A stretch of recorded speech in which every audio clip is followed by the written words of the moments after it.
अस्सलाम वालेकुम, मैं हूँ रुबीना ख़ान और आप मेरा यूट्यूब चैनल देख रहे हैं। पिछले दिनों बहुत बातें होती रही हैं सऊदी अरब और पाकिस्तान के ताल्लुकात के हवाले से।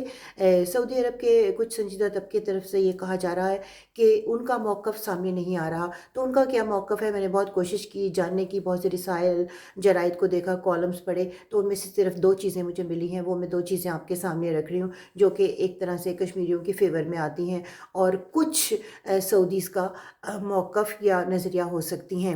उनमें से एक ये है कि उन्होंने कहा कि 5 अगस्त को जब यौम इस्तिक़लाल कश्मीर मनाया गया, तो उसमें वो साथ खड़े थे, यकजहती कर रहे थे कश्मीर के मौक़िफ़ के लिए और उनके दुःख दर्द में उनके बराबर के शरीक होने के का दावा था। लेकिन उसके साथ ही उन्होंने कहा कि चूँकि ओआईसी की आजकल मीटिंग्स नहीं हो रही हैं, तो एक वर्चुअल मीटिंग हुई थी जून के महीने में और उसमें दीगर एजेंडे के साथ-साथ कश्मीर के लिए बात की गई कि ये एक लॉन्ग अवेटेड डिस्प्यूट है जिसको अब हल होना चाहिए। इसके अलावा आप खंगाल लें दुनिया जहान की कोई भी खबर निकाल के, किसी भी हुक्मरान के किसी स्टेटमेंट को निकाल लें, आपको कुछ कहीं नहीं मिलेगा।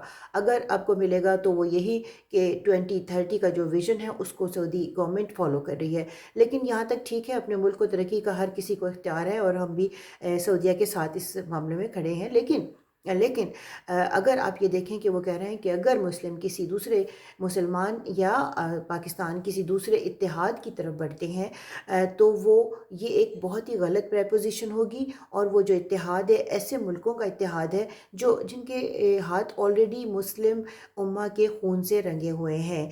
ईरान हो, तुर्की हो, कतर हो, मलेशिया हो, ये वो ममालिक हैं जो मुस्लिम उम्मत मुसलमा को डिवाइड करना चाह रहे हैं और ओआईसी को उसका रोल ख़त्म करने के दर पे हैं। सो ये बातें कही जा रही हैं, लेकिन इसके साथ ही इन तमाम ममालिक ने जिनका नाम अभी लिए हैं, वो ये कह रहे हैं कि ख़्वाह उनको कितनी भी मुश्किलात पेश आएँ, वो पाकिस्तान के मौक़िफ़ के साथ खड़े हैं और कश्मीरियों के हक़ में आवाज़ बुलंद करते रहेंगे। ना सिर्फ़ कश्मीरियों के हक़ में, बल्कि दुनिया भर में पाए जाने वाले तमाम मुसलमान जहाँ पर सफ़र कर रहे हैं, उनके साथ वो खड़े हैं। तो ये बेसिक हेल्प है इंटरनेशनल लेवल पर, नेशनल लेवल पर और कहीं भी बात करने की ज़रूरत हो, तो ये इत्तेहाद इस तरह की बात करने के लिए तैयार है। सो ये थी अभी तक की सूरत हाल और आइंदा आने वाला वक्त क्या रुख इख्तियार करेगा और कौन किसके साथ खड़ा होकर मुस्लिम उम्मा के मसाइल हल करेगा, इसका बहुत जल्द हमको पता चल जाएगा।